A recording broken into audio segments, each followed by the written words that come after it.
some of the things you said regarding religion, you know, and first I agree, you know, this will sound a bit, I don't know how this will sound, but as you were saying, like you can look at a flower, you can spend time in nature, and rather than just seeing like, you know, somewhat inert biological processes taking place, you can see the majesty of interweaving patterns working in harmony together to generate something that, you know, if you're in the right state of mind, or if you have the right perspective, is literally like rapturous or awe-inspiring, right? And I'm okay again with framing that as kind of observing or participating in the majesty of the creator, the majesty of God, whatever force that is, you know, as you say, Right. like there's just patterns within patterns within patterns within patterns all the way down. And like, you're like, something is ordering all of that, right? Right. There's a reason why Right. it's a flower and not a pile of gray nothingness, you know? So whatever that is, I'm happy to revere and engage and participate in that. One of the things that I find interesting about, you know, we talked about what you said, what came first, the chicken or the egg? And, you know, that's a tricky question. And I mentioned this in the piece of writing as well. Like it may be the case that you have to take on faith that force that orders things has a bias toward goodness. And maybe we, like, instead of us being separate and judging and observing that, we're just elements of that goodness having an opportunity to express itself and maybe even become aware of itself. And it seems obvious to me that at least as far as human beings are concerned, that the degree to which we've developed and refined our ability to think and communicate and build and articulate and create allows us greater intimacy with that force, right? So in my opinion, science is not antithetical to the notion of God. It's becoming more united or familiar with the mind of God, let's say, to use a fairly common term.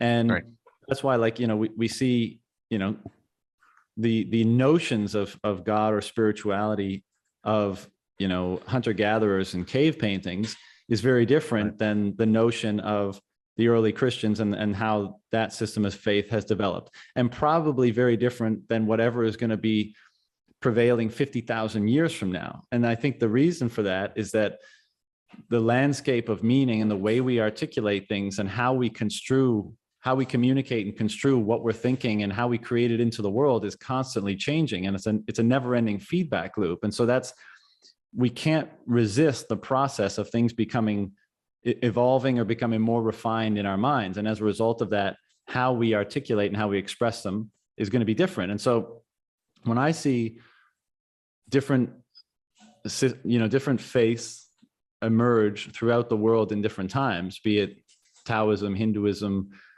all the ancient religious faiths, I don't see tremendous fundamental differences. I see the conditions and contexts of different places and times, the languages available, the symbols available to people, the cultures predominating at the time, the diets, all of that kind of, the histories, all of that kind of stuff influencing how the notion of God, source, origin, absolute value, whatever you want to call it, is the filter through which that's being put.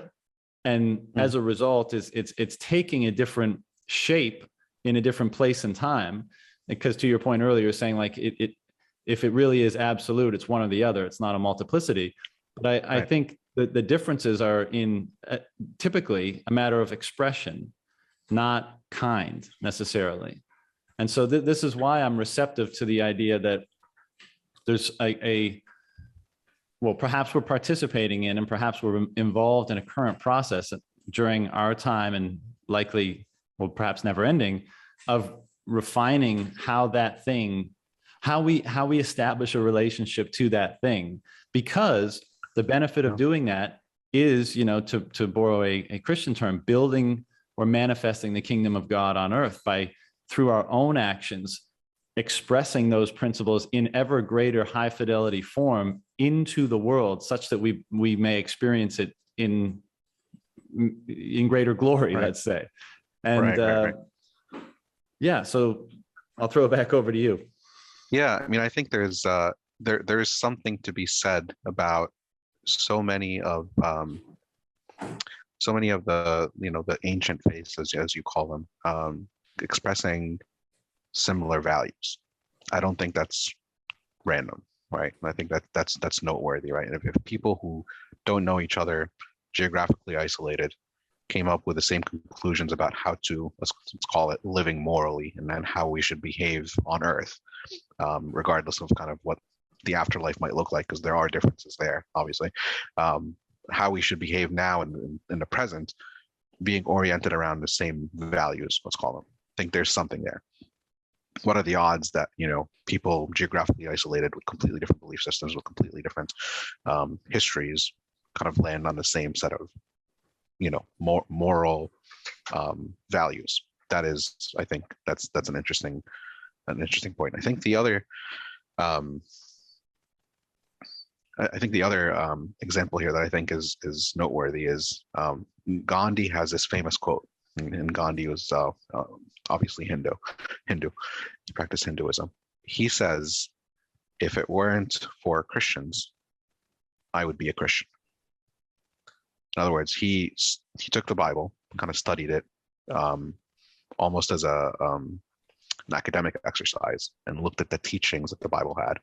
And he says, everything that is in this book is good, but the actions of the people who claim to be following this book don't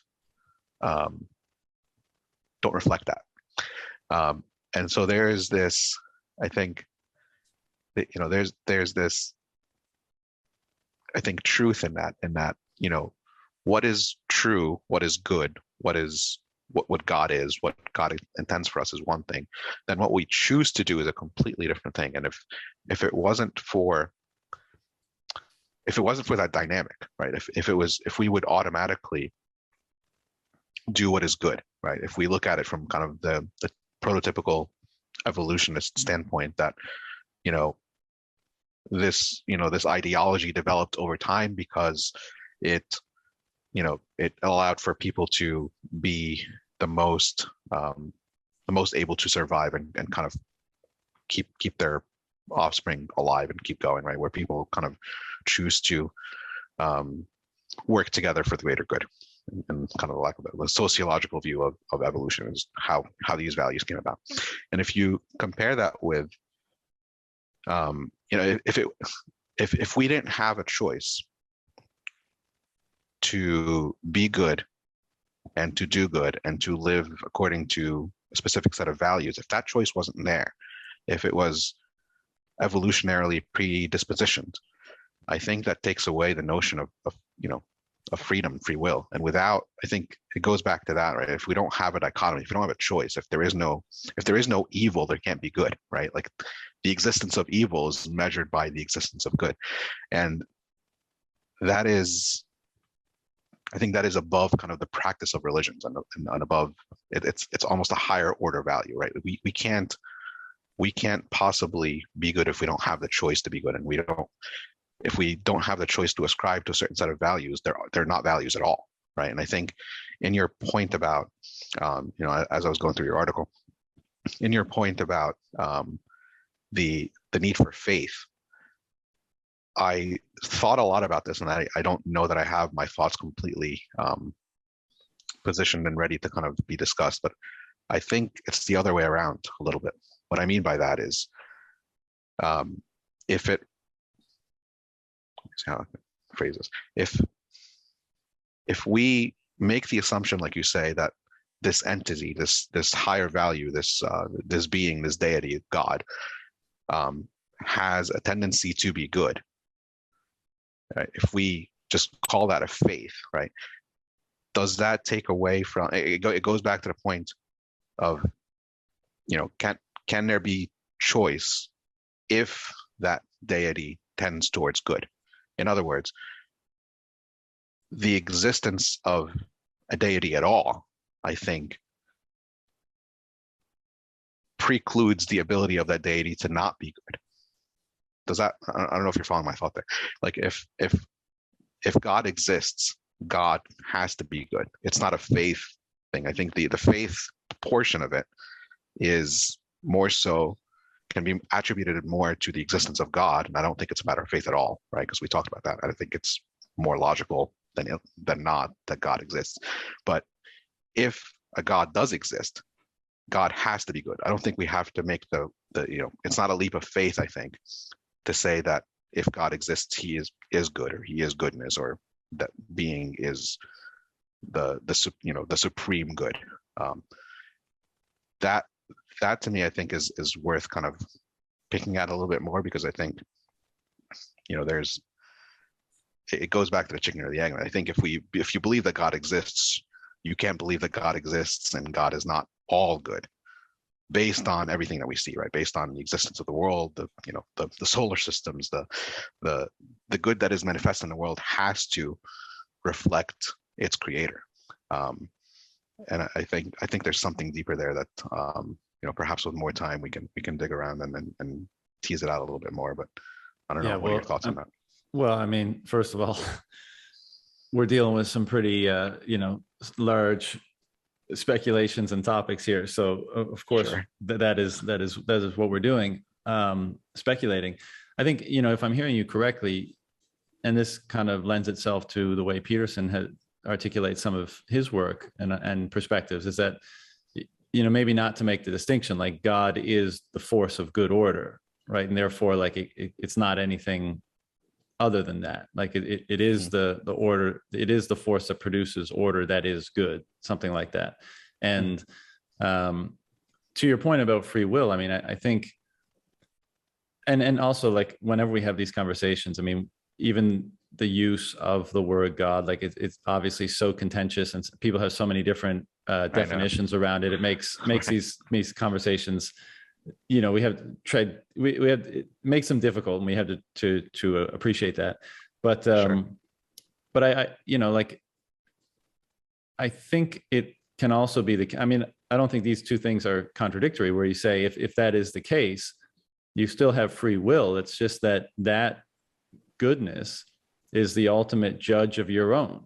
And, you can either align with it and experience quote unquote positive judgment, good outcome, let the force of God go through you, et cetera, et cetera. Or if you act in a contradictory manner to that, if you choose to act differently to that nature, then the outcomes that you experience are undesirable or unpleasant or counter to that thing. So, is that kind of speaks to the point you were making?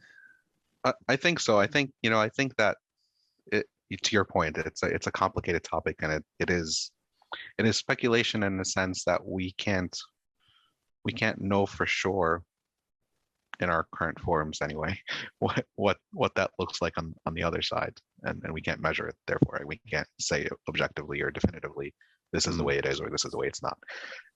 But I do think that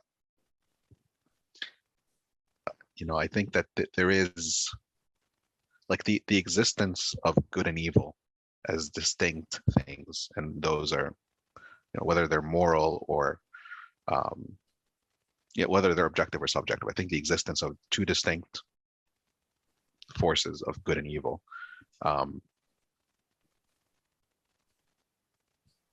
like precludes the possibility of a supreme good not existing. I don't think that there could be good and evil if there wasn't a greater good.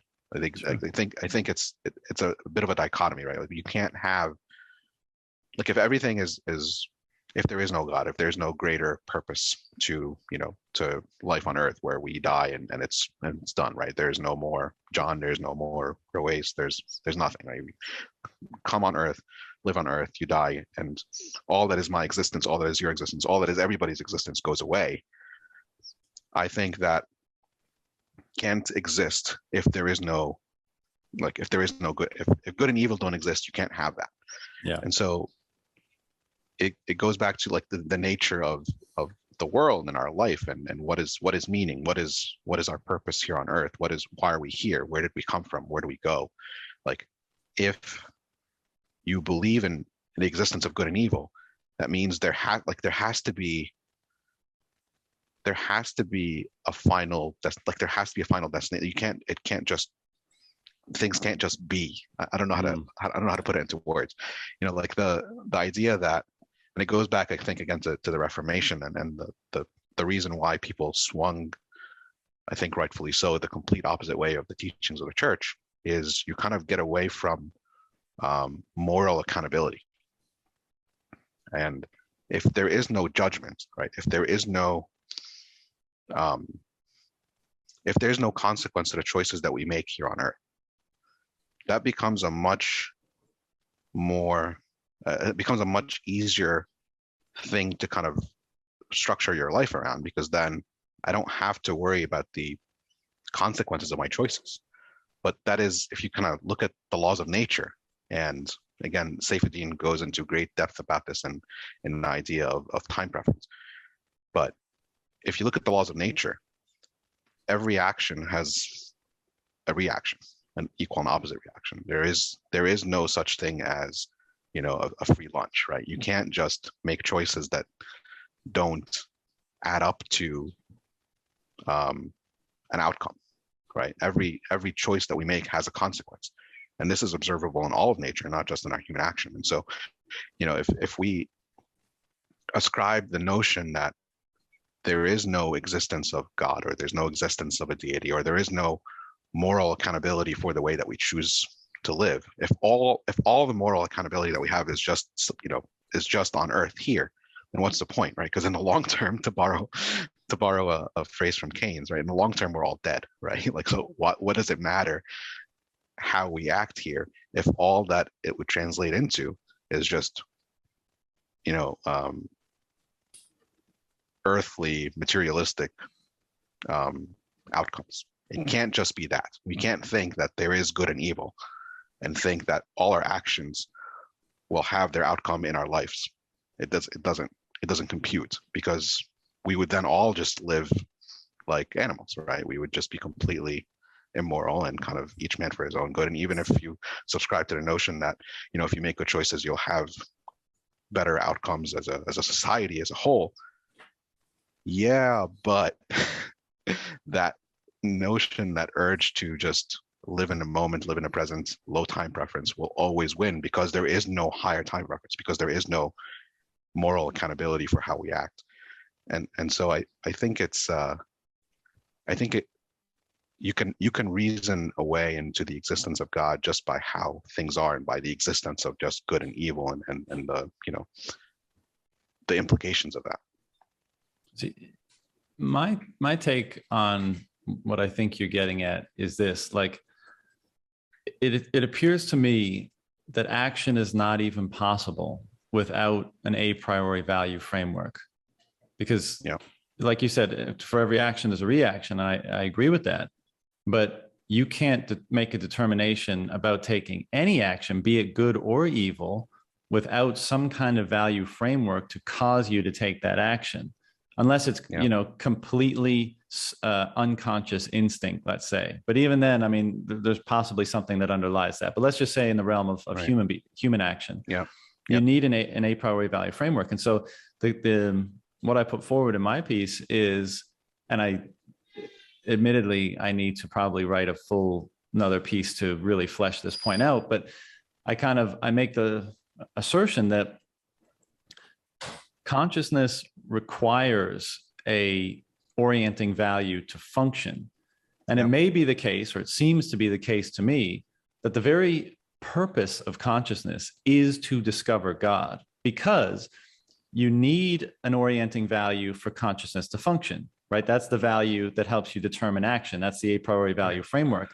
And then Jordan's framework. He talks about this. And then through your action, you're able to refine the value that's orienting your action in this constant recursive feedback loop, whereby you're continuously, if you're engaging in this process properly, continuously trying to discover the better and better and better value by which to orient your action by. And if we agree that like God is kind of the absolute highest value, the best thing to align yourself with for optimal outcome, to use somewhat mundane language, then the reason for consciousness to exist and the process by which it exists is to engage in that process of discovery of the highest value. And I think that's what has led to the religious enterprise. Now, maybe we all have different ways of engaging in that enterprise and that process differently. Some, we've discussed the pitfalls of institutions, and we've discussed the element of cultural and technological evolution in how that process is influenced. But to me, like, that's kind of the rub. Like the purpose of self-consciousness is the discovery of quote unquote God. Right. Like that's what it is. And that's why it's the highest pursuit of that. And that's also why, in my opinion, it's the greatest reward from that. And this is the thing that drives me to continue to pursue these conversations and these understandings, because I'm like, this might sound somewhat silly or whatever, but like, I'm more and more able to feel the benefit of engaging in that process. Right. And not like the benefit of having something material, and that brings me happiness or whatever, but like the very process itself is what is sustaining, is what is most fulfilling, is what is most meaningful. And that's why I continue to do it, because I can feel the value of it. And so, yeah, that's, I don't know if that speaks to the point you were trying to make, but it's certainly how I'm seeing things. Absolutely. I completely agree. And I think that's why I was drawn myself to Jordan Peterson's work, because he orients it in a way where it's no longer about faith. It's more of an objective thing, right? Where you, in orienting yourself to the highest value orientation, you are discovering what truth is. And again, going back to, the overlap between where Bitcoin and this, this philosophical conversation goes, is in the same way where Bitcoin, like you were just saying, where you're drawn and fulfilled by the discovery of what this process and what this this pursuit is leading us to. Isn't that exactly the parallel of people going down the Bitcoin rabbit hole? Like, where you start to learn about Bitcoin, you kind of come for the gains, whatever, and start to dive into the rabbit hole and understand monetary history and economics and, philosophy and all the things that are culturally wrong with the world today. And the process, it's almost self-fulfilling in the sense that the more that you learn, the more that you want to learn, the more that you seek that truth. And that's why I think it explains why we're having this conversation. I think it explains why so many people have gone from, who have gone down the Bitcoin rabbit hole and understand it, are starting to see the parallels in their in their discovery of this exploration of religion, we'll call it, or philosophy, or worldviews, or the existence of God.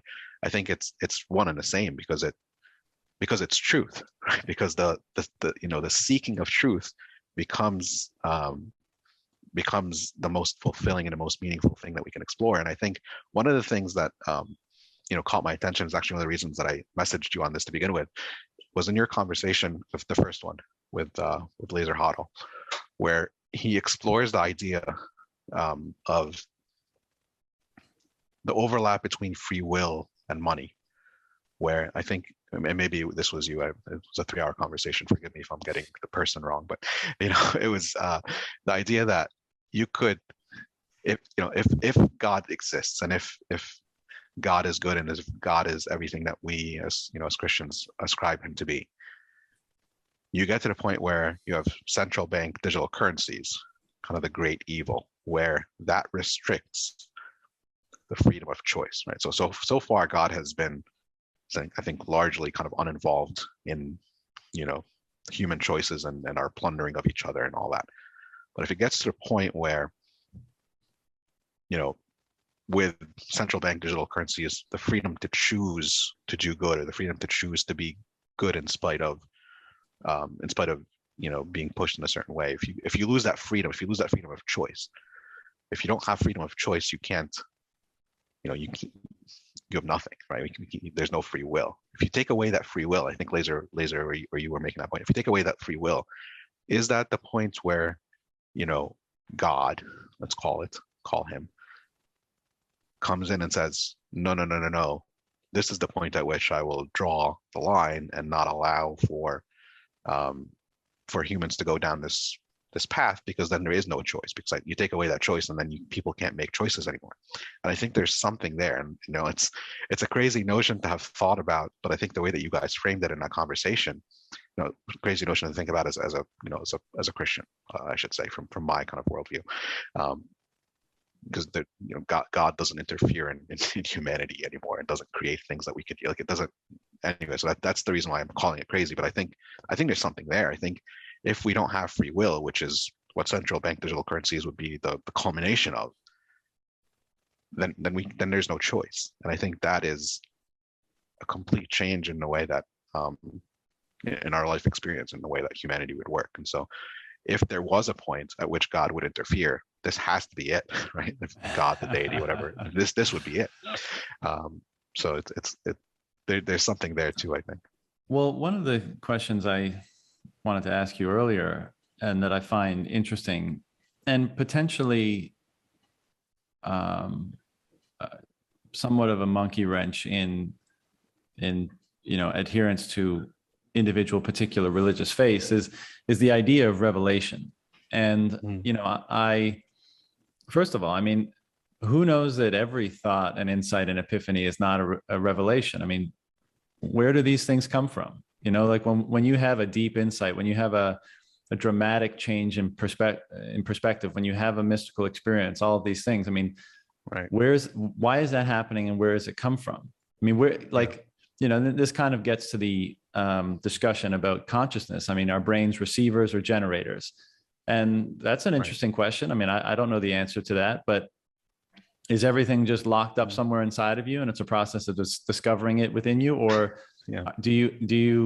are you receiving things, and based on how you change your state, your frequency, your awareness, all that kind of stuff, are you able to receive different information, and that then informs you and informs your action? I mean, I don't know, but the point about revelation in the context of religious faith is like, the revelation of Moses, let's say, versus the revelation of the Buddha versus the revelation of so on and so forth all throughout history. I mean, I don't see a way to fairly distinguish the validity of any of those. Like I see different systems of thought emerge from them, and I think there's a lot of great wisdom and insight that comes from them. But again, like if we're like, I can't see a means of determining myself or trusting other people to determine that revelation is more valid than that one.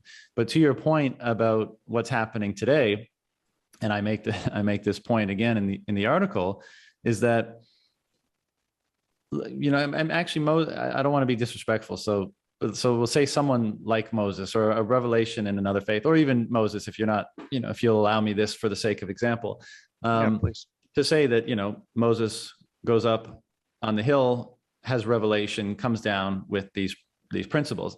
Or other people throughout history might have had revelation, and then they become a preacher of some kind. They post up in the town square, they preach whatever their thing is. Maybe it becomes like a dominant thing, or maybe they get derided as being crazy, and off they go into the sunset. And I kind of interpret Satoshi's ability to see a broad enough landscape to bring together the constituent components and then add a bit of his own secret sauce to Bitcoin as a type of revelation. Because again, where do ideas and thoughts and insights actually come from? And I mean, maybe our ascription or labeling or use of the term revelation is simply a matter of the depth or gravity of any thought. So when I say to you, like, I figured out a math equation the other day, or I'm hungry, or something trivial, you'd be like, well, that's not really revelatory. But if I engage the same process, but I say something to you that just blows your mind, maybe that's closer to revelation. And so Right. maybe it's a matter of again, degree and not kind. And to your point, like whatever forces are at play here, and we're obviously unaware of many of them, Yeah. maybe, as you say, I mean, because of the precarious situation we are in as a species, the force that characterizes the parameters that our free will acts within, maybe occasionally it sends out some nudges and signals of some kind through us. And maybe this is the case with Satoshi and the revelation that led to the construction of something like Bitcoin. Who knows, right? I'm obviously just speculating. And then the other thing I wanted to mention about, just going back prior to your bringing that part up about value and being oriented by just having consciousness kind of discover the highest value. This is why I think Bitcoin is so amazing, is because I think the way I see it, or I think a fair way to characterize it, is that money is the highest collectively agreed upon value. It's the highest collectively agreed upon judge. It's the thing that judges the value of all other things. And so it's also the means by which we express our values into the collective, by and large, right? Especially when it's beyond our own immediate environment or family or what have you. So if our own process of consciousness is determining the highest value, right, is trying to unite with God or understand God, and then we have a means of communicating that to the collective in a way that where there's no data loss for the first time, where that's a pristine, incorruptible communication of our values to the collective, then that collective apex value, let's say, is kind of a representation of the values that we've been able to discover within ourselves. And to the extent that we discover the highest values, to the extent that we discover or unite with or understand God, then that expression is basically a representation of that. And so I think this is part of the reason why, again, these systems of, these ways of thinking are converging, is because Bitcoin gives us the ability, at least, to express our highest values. And to the extent that we're oriented by the best or highest or most valid values and principles, they then are able to be externalized and become the thing that most orients the collective rather than just ourselves. And presumably, the benefit to be derived from that will be similar to the benefit to be derived from that same process as individuals. And so we're kind of externalizing the ultimate judge. We're externalizing the ultimate value. And if the assumption that is the best thing by which to orient ourselves is true, then having that become an externalized thing out into the collective broader world to orient that organization presumably would be the best as well. And that's why it's so exciting, because it's like, wow, like what if we can orient ourselves optimally as individuals and as a collective? What if we can express the principles of God out into the world in pristine fidelity, and have the order of those principles generate, again, to borrow a term, the kingdom of God on earth? What if that is the mechanism to help us do that? Yeah. It's, there's so much there, and it boggles the mind. I think that a year or maybe even 2 years ago, I would have thought this notion of revelation when it comes to Bitcoin is completely crazy. But the more that you think about it and the more that you dig into it, it's at least, I think, a possibility. And it goes back to the point of, was Bitcoin discovered or was it invented? And people take one side of the fence or the other there. But I think I think going back to kind of the way that I look at it, and the way that I've written about it, and the way that I see the Bible pointing, is the term the money changers, I first kind of saw it and discovered it through the Bible, where, in the piece, I'm sure you've seen it, where basically Jesus goes into the temple and the people who were money changing, he overturns the table and tells them that you've turned this holy place into a den of thieves. And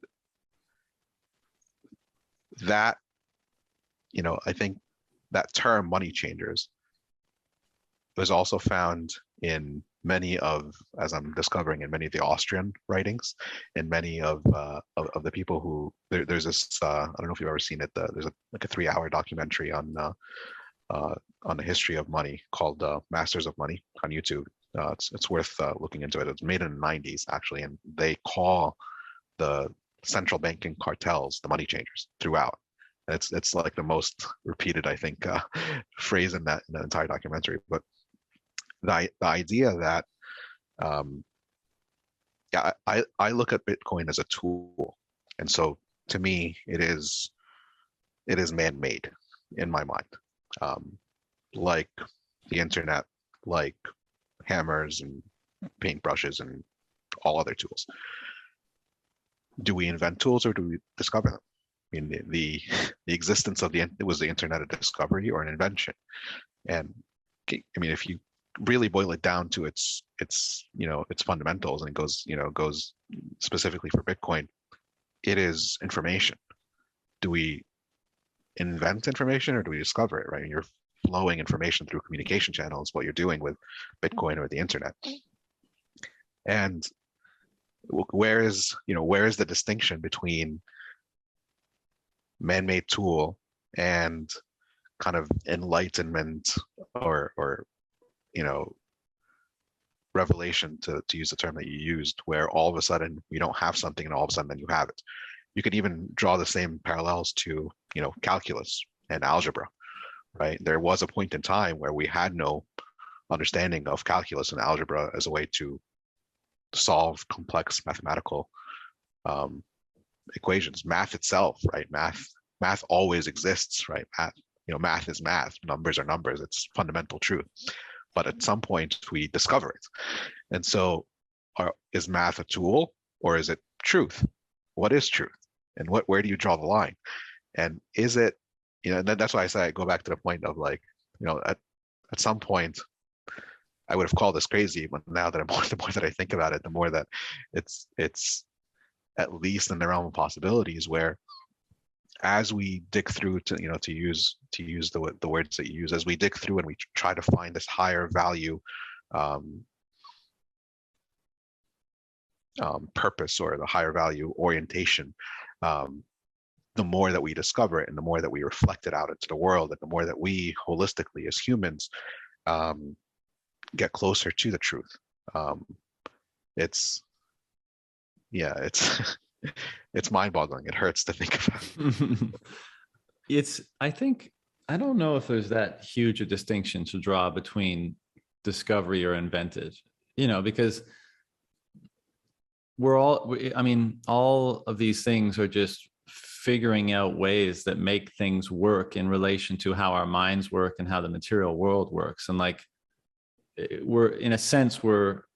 think it's more of an uncovering. It's like when numbers were first invented, they worked because they said, oh, like if we use these abstractions, we can engage more fruitfully in the world.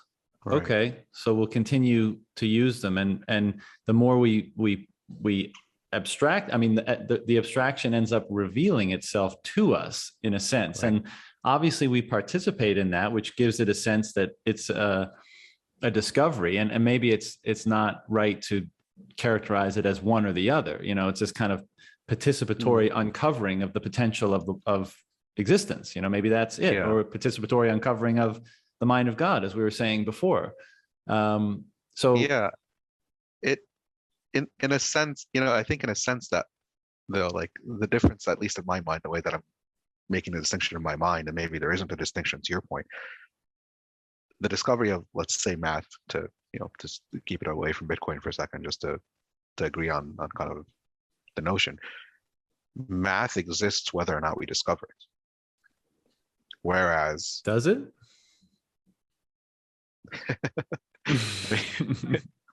Where is it? no, Where is it at in dinosaur land before us? I mean, define math. I mean, is math calculation or is it numbers? I mean, the way that the world works, where you can Well, have that's why you need indivisibility us. of a number. That's why you need us, because we create the validity of the abstraction. We determine the validity Yeah, of the abstraction.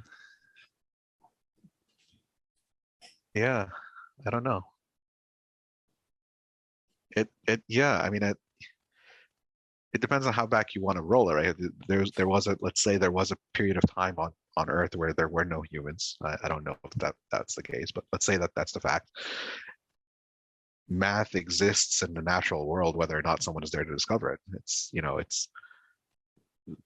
the physical realm, the things that we could see and touch and feel, those exist, and therefore the laws of nature exist, and us not being here doesn't negate their existence. And I think that's true for math. It's kind of an abstraction of the physical reality of the world. We know what one is because we could point and touch and feel what one is, and it's an abstraction, but it exists in reality. I think the same is true for information. Information exists whether or not we humans, exist. And I think the same is true for, anything that is an abstraction of an idea. But then if you roll it back far enough, did Earth exist at one point? And, and before that it didn't exist? What does nothing mean? Like, what is nothingness? Like if there was no, yeah, it's crazy, right? If there's not, what is there being nothing mean?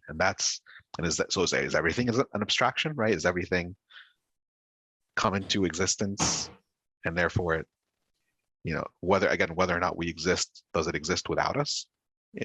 I don't know. Right. I mean, well, we're in the territory of the age-old "if a tree falls in the woods," right? Right. Exactly.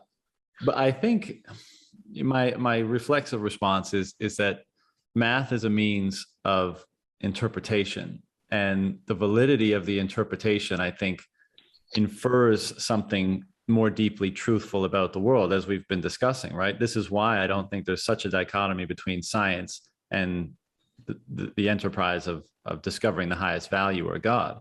Because I think even though math might just be an interpretive lens for us to engage the world more fruitfully, the fact that it works, I think, says something about that structure. Not to say that math itself existed without humans, but to say that framework for interpreting and classifying and maneuvering through this reality that we're contending with obviously says something about that reality, because it's tethered to it in some way. And again, like I see that this is why it seems so absurd to me that the religious enterprise is dismissed by the hardcore scientist types, because to me it's the same thing with a different interpretive framework to try to discover a different element of the whole, or perhaps the ultimate element of the whole. But again, I don't know if we're going to get anywhere speculating on like where does me what was pre-existing at the Big Bang, and are we just kind of like discovering it all, and what was the original mind of God, and blah blah blah. Maybe that's beyond our pay grade right now. But I just want to go back to one thing is when you mentioned the money changers, right, in the temple, and Jesus turns over the table. I think a lot of people interpret that and have asserted that like Jesus was about sound money, right? So that it couldn't be manipulated or corrupted or intermediated in that way. And just and this is probably going to, again, I don't mean to be blasphemous in any way. No, but I won't take offense, please. To the point I was making before about how a pristine money signal that can't be corrupted is the very reflection of our own values and principles. And if we are indeed connected to values and principles beyond ourselves and to some sort of divine values and principles, and they're just coming through us, if we have a means of pristine means of expressing those into the exterior world, then to me, Bitcoin would be better characterized not as, the money of Christ or money that Christ would be okay with, but actually Christ in money, the principles of Christ in money, because it's carrying them through us into the outer world with no loss of fidelity or no loss of information of those very values and principles. And again, I mean, that's kind of like insane notion. But I think why these ideas keep popping up in everyone's minds that are deep in the weeds here, because they're hard to separate. Yeah, no, I completely agree. I think that it goes back to the point of what is truth, right? And I think that in the study of the universe, the science, right, and everything that we do, and as long as we're objectively seeking truth, I think it all ultimately leads back to God, right? I think there's so many people that discover God in different ways, right? Where there's many stories of scientists just kind of exploring and going down rabbit holes of their specific scientific field and coming up with the logical and reasonable conclusion that there had to have been intelligence behind the existence of this flower or DNA or whatever it is. And I think in discovering Bitcoin and creating, inventing, abstracting Bitcoin, we are objectively, as humanity, for whatever reason, we're seeking that truth. And I think it goes back to the point about revelation. Like, was it a revelation to Satoshi that he was able to, he, she, them, they, whatever, were able to come up with what Bitcoin is as just the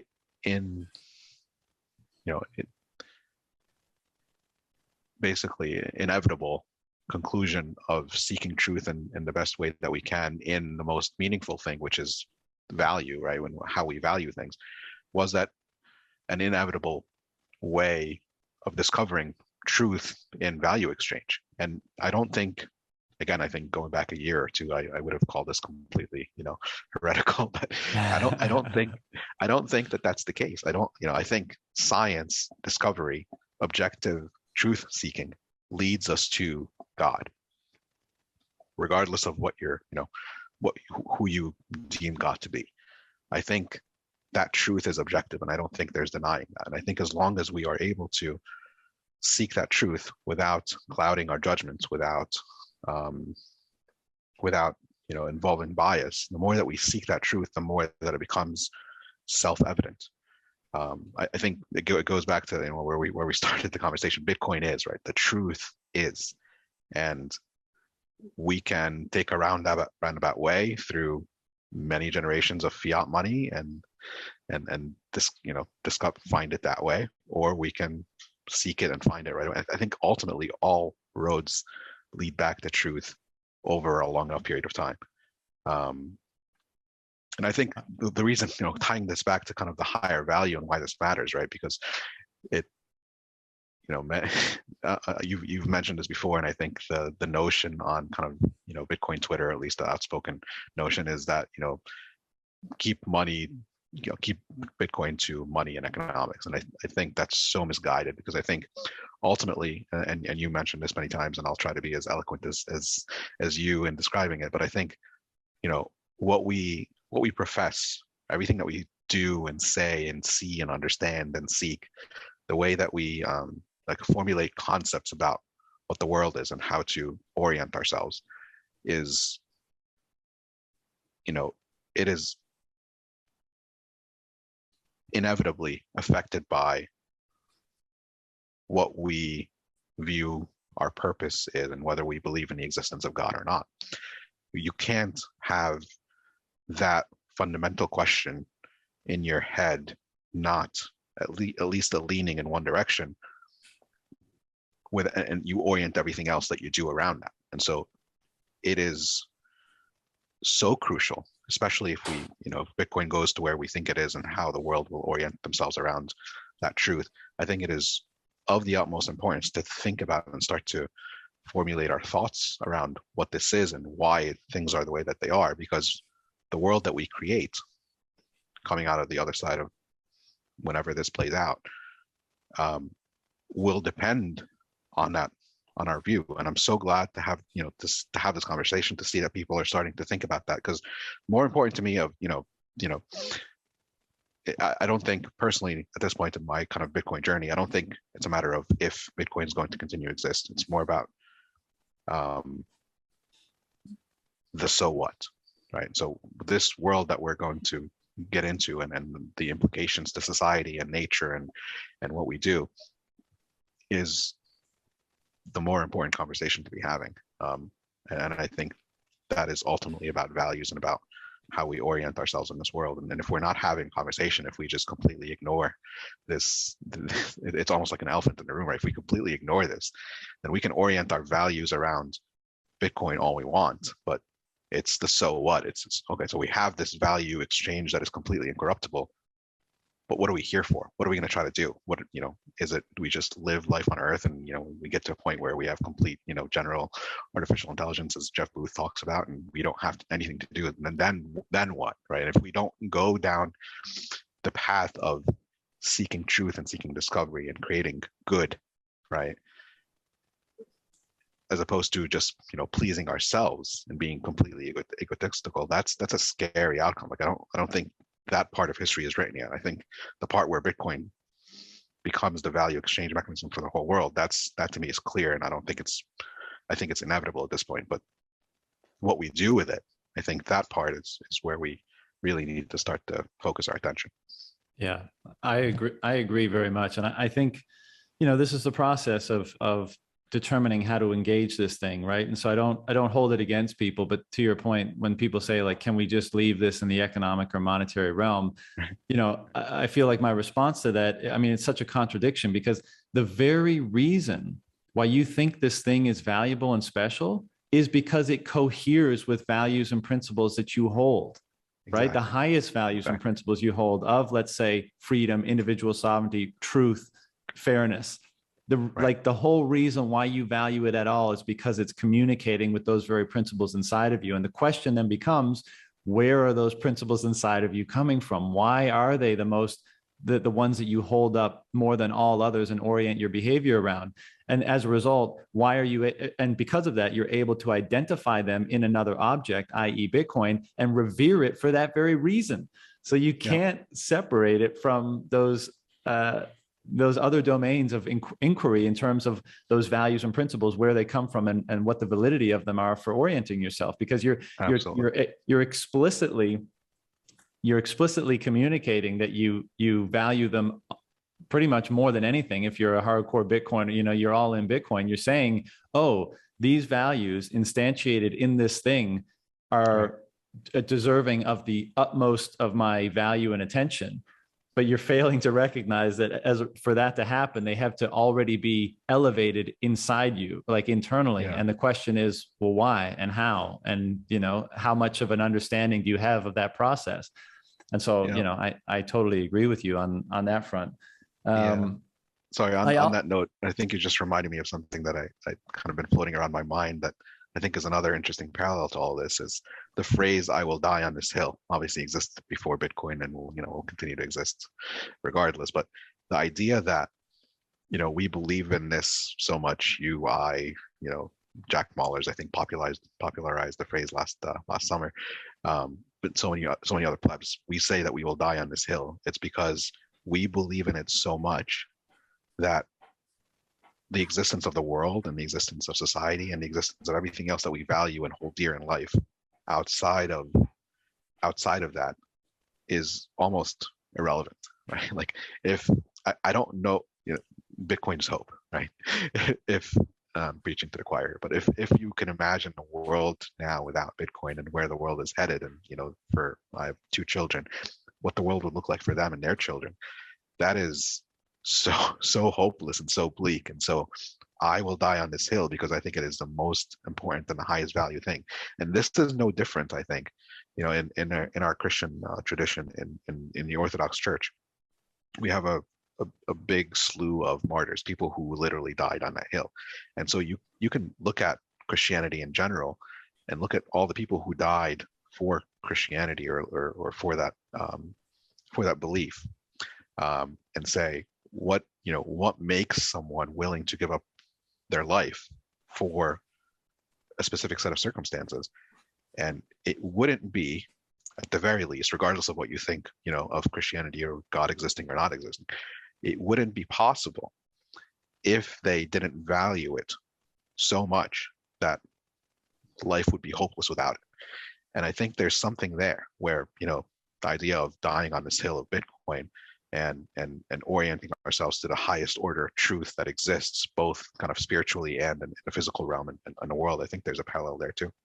Well, absolutely. And to add to that, I think to the point we were making earlier, that's the verification of holding a higher value, subordinating yourself to it, quote unquote, dying to it. We do this every day. To use a mundane or simple example, you say, I have an opportunity to lie and it would benefit me in this moment, right? I would make more money, let's say, if I lied in this moment. So I could either choose to kill myself, to die to the truth, right? To subordinate myself to the truth, to submit my own interest to the truth in this moment, because I value that principle more than I value my own transient or material gain. Or I could do the other and value the latter and not hold up that value or truth. So the very act of being oriented by certain values, as we've been discussing, whether it's like a physical martyrdom sort of dying because you're forced into that position, or whether it's saying, I'm going to devote my life and work to X cause, as many of us have around Bitcoin, because it's so important. Or again, back to the very process of our consciousness functioning. And the reason why I think these narratives and stories that play out in many different domains have a salience to us is because we realize that every time we act, we're deciding what we will basically sacrifice ourselves to. I'm going to sacrifice myself to the truth because the truth is more important than my own transient, isolated needs, and so this kind of speaks to how this is all interconnected on every single level, right? And it's like a similar process is playing out all the way down and all the way up. Yeah. And again, that may be instructive or revealing of grander truths to know, like Absolutely. When you can perceive that they're playing out on multiple levels, right? Like as above, so below. It's that kind of a dynamic. Absolutely. I couldn't have said it better myself. I think it is not by accident that these parallels exist, and I think that's revealing to your point. The last thing I'll say, and it's summing up that point and many others we've been discussing, and I think I started by saying this. The reason why I'm so interested in pursuing all this is because of everything that we've been discussing. I don't think, even though we see this hopeful future and we see far more peace, far more prosperity, more cooperation, all that stuff that's facilitated by a money that can't be corrupted, I feel like that's the obvious, first step, first entry point for this. But I think we're involved in participating in a revolution that's far grander than that. And I don't think we can really derive much clarity or vision around it at this point. I think it'll be more of an emergent realization as it's happening. And so we can only pull on minor threads of it, which hopefully, we've done here. But that's what makes this so compelling to me is I get the sense that there's something even, and you probably know, I'm as cosmic as it comes in terms of what Bitcoin means and represents. But I think even those among us who are like that are not able to see just the true phenomenon that's taking place here and how transformative it's going to be. I couldn't agree more. I think it's the equivalent of, and a good friend of mine makes this analogy all the time. It's the equivalent of telling someone in the early 90s when the internet kind of became a consumer known thing, where you could tell them in the 90s, hey, by the way, in 20 years, you're going to be, watching movies on this device that you're going to be calling a phone that is in your hand. You could watch movies on Netflix wherever you go. And that concept of the beginning of what something is and where it ends up and where we take it, I think is it would be like speaking gibberish, right? In the early 90s to say we're going to be walking around watching movies on the device that you hold in your hand. It's just, it's unfathomable. It would be unfathomable at the time. And I think the best way I think I could also kind of summarize what you just said is all roads lead to Bitcoin because it's truth. I think take it a level higher is all roads lead to truth. We can kind of fight and kick and scream along the way and try to go the opposite direction. But I think inevitably, so long as we're acting in a rational human way, which is discovery and trying to make sense of the world that we live in, all roads on a long enough time scale will lead to the truth. And people who go down that road by choice, I think are going to discover the truth sooner than others. So. Yeah, well, I agree with that. And it reminds me of my favorite idea or quote or whatever, which is the truth shall set you free. I mean, that resonates with me more so than any words I've ever read. And it speaks to what happens when you pursue and more closely align with some kind of truth that we're unable to articulate or hold in our minds, but like right. creeping toward, to your point about all roads lead to it. It's like, it's as if you're going with the traffic rather than trying to go against the traffic or go in a place where there's no roads, And I think that, again, there's not much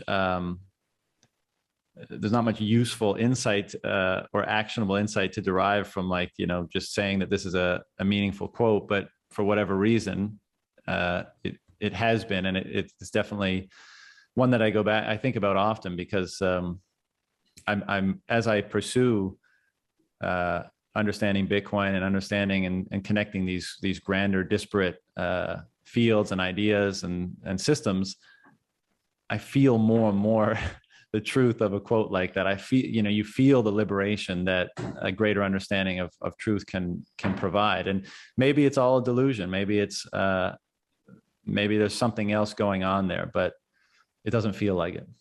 It doesn't feel like it for sure. I agree.